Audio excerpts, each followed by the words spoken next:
next few videos about my recent visit to Cuba.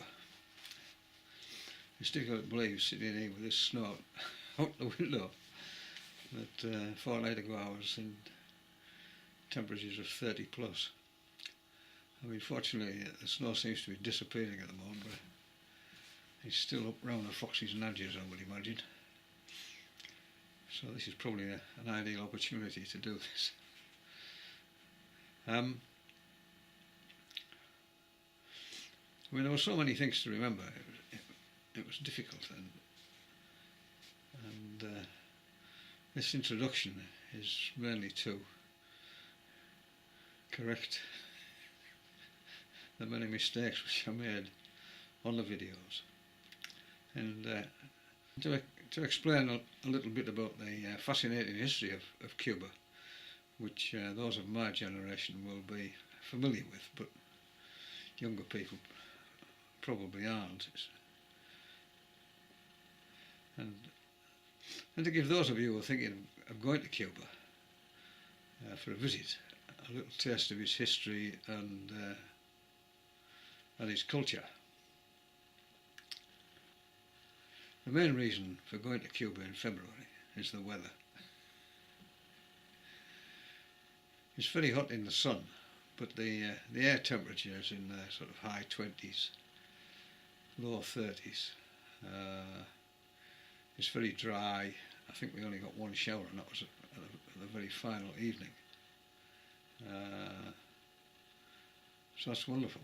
And the other reason for why I went is because of its somewhat unique history. I mean, Cuba is a sort of Marxist communist state, as opposed to any other kind of communism. This is a sort of a potted history from when Columbus discovered it way back in the late 15th century. I mean, following the Second World War and the sort of annexing of several East European countries by the Soviet Union, the Soviets and the Americans, who had in fact been allies during the Second World War against the Germans, became deadly enemies, and the Cold War started. Anything that smacked of communism was a total anathema to the USA. I mean, they were paranoid about infiltration of the government and the military by Soviet agents. And not long after the war, in 1947, they introduced what were called loyalty security reviews for government employees.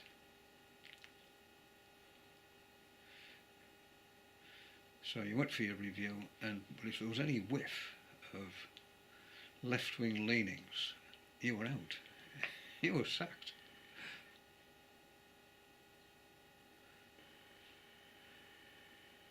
I mean, it spread then to other areas of American society, particularly Hollywood. And following a speech by Senator McCarthy, it became known as McCarthyism. It was like a witchfinder general, really. He made a speech naming some of the accused, about 200 of them. Thousands of Americans, upright Americans for that matter, were condemned by these sort of loyalty security committees as being subversives, commies sympathisers, and they became unemployable and sort of social outcasts. Probably one of the better known one is Charlie Chaplin, the little comedian actor. The Americans and other foreign countries, but particularly the Americans, They owned vast tracts of Central and South American countries and Caribbean islands, together with all our infrastructures and banking, telephones, electricity, water supplies, you name it. And the Americans regarded it a bit like their backyard, if you like. And they didn't want any, as someone once said, filthy commies in there. And they supported some of the most brutal regimes ever seen on earth in modern times in order to prevent it. I mean, the local workers, especially agricultural workers, they were mercilessly exploited. And there have been lots of left-wing uprisings in the region to put this right. I mean, Argentina, Nicaragua, El Salvador, Panama, Guatemala, and Grenada, to name most of them, but there were others. Chile is probably one of the best examples. All of these uprisings were opposed by forces backed by the financial muscle of the American Central Intelligence Agency, the CIA, as we know it. I mean, the worst of these were the Somoza family, who governed Nicaragua for 3 generations of the Somozas. I think they ruled from 1936 to 1979. President Truman, it might have been Roosevelt, but anyway, they were reported to have said of one of the Somozas, I think it was the middle one, he's a bastard, but he's our bastard.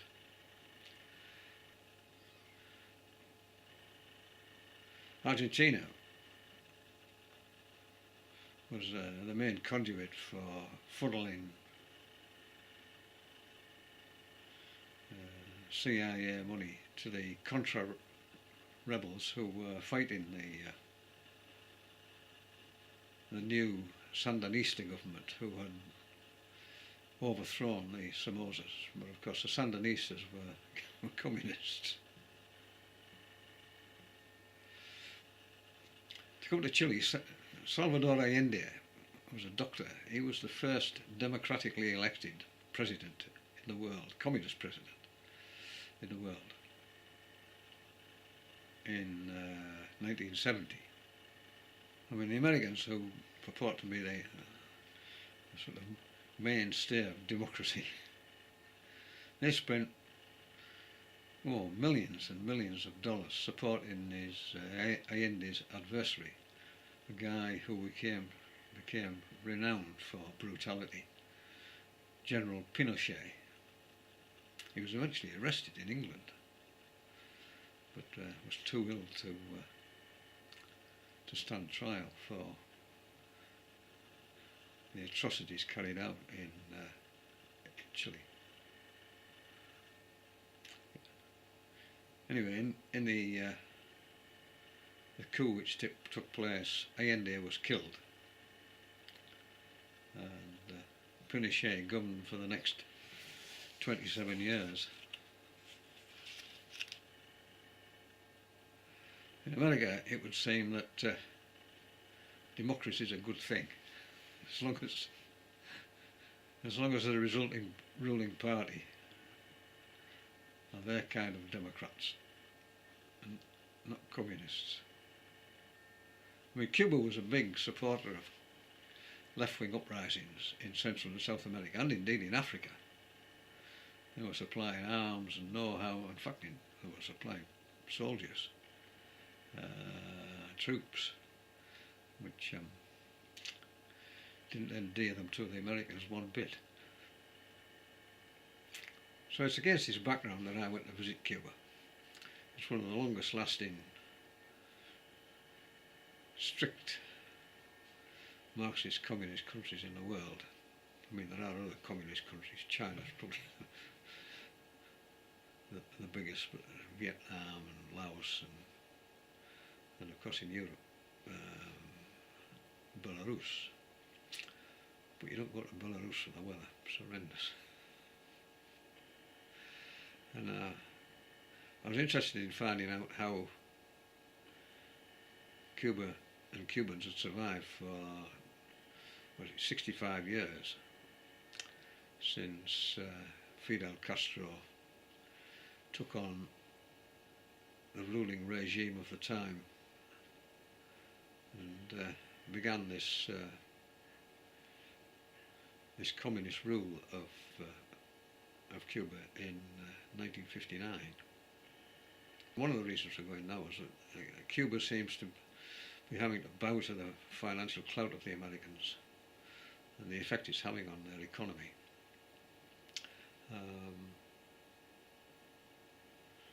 Especially since the death of Fidel Castro in 2016. But recent events in America have slowed the changes down dramatically, if not quite stopped it. More about that later. So, Cuba was discovered by Christopher Columbus way back at the late 15th century and was ruled by the Spanish until it got its independence in 1898. It's a long, long time. But in 1868, a plantation owner, whose name I can't pronounce, but anyway, it's Carlos de Cespedes. Don't worry about that too much. He was, of course, he had slaves, lots of them. But he promised his slaves freedom if they joined him against the Spanish in his fight for Cuban independence.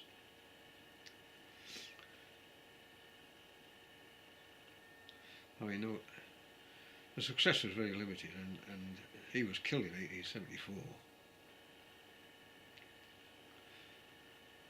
But in 1892, an exiled Cuban in New York called Jose Marti, I think I called him Matias on the video, but his name is Jose Marti, founded the Cuban Revolutionary Party. And he was backed by rich Americans who had financial interests on the island. Get rid of the Spanish. And he returned to Cuba in 1895, 3 years after he founded the party. But he was killed very quickly in late 1895, so he wasn't there for very long.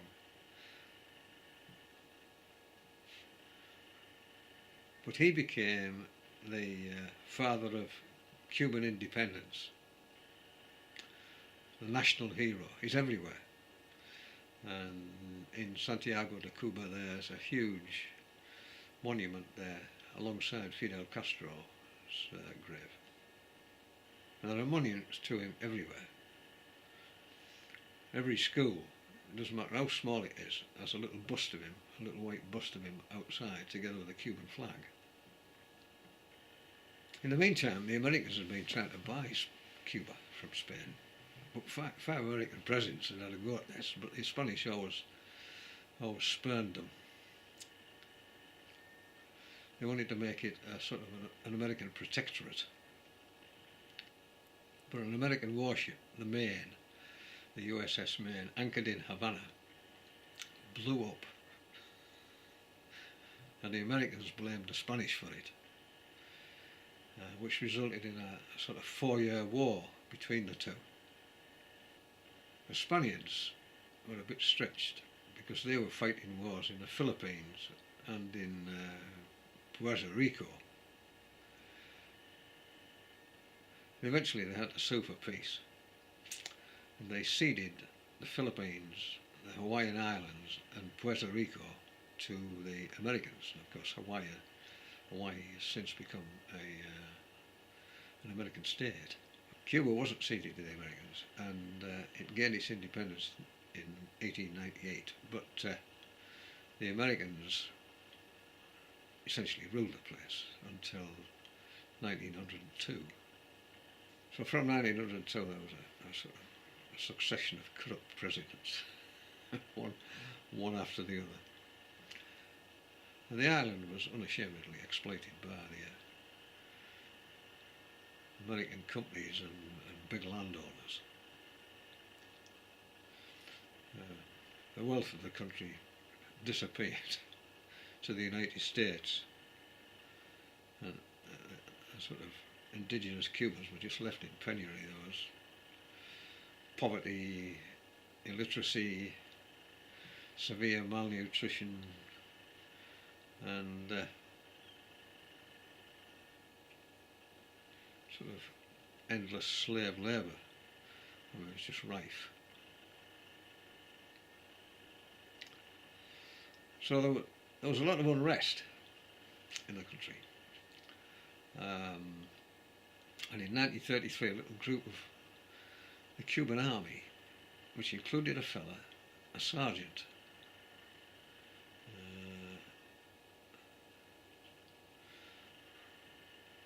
Fulgencio Batista,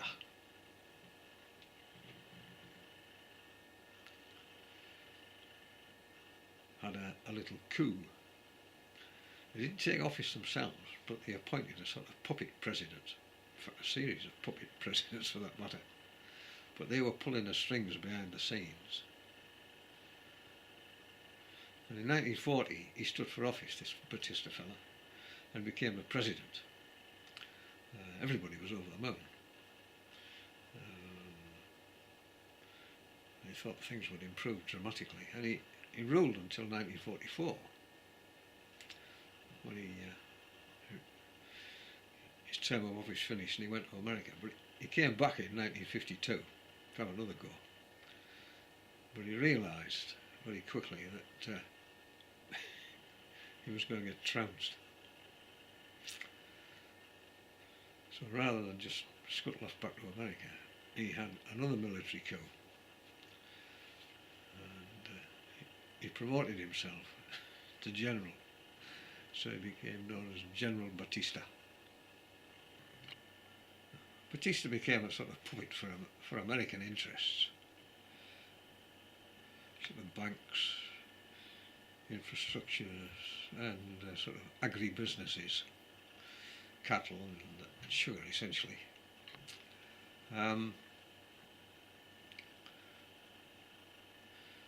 Especially of the mafia. Following the years of the Prohibition of the 1920s and the Great Depression of the 30s, the mafia, the American mafia, or Italian mafia for that matter, they'd invested very, very heavily in sort of gambling and drugs and euphemistically called the sort of entertainment business. And they were looking to expand their sort of enterprises enormously. They were buying up land hand over fist.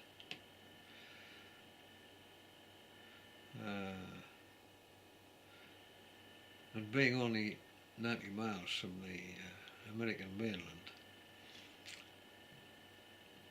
but they were well out of reach of the American tax authorities. And Batista was awarding contracts on demand. And taking millions and millions of dollars in bribes. He was effectively on the mafia's payroll. But conditions for the for the ordinary in Cuba didn't improve one iota. They were still absolutely desperate. In 1903, when the Cubans got their independence, albeit with American support, they leased part of Cuba to the United States of America. It was a bay way down in the sort of southeast corner, a bay called Guantanamo Bay, which became infamous in recent years. We're not going into that in any detail. In my opinion, and America still leases it.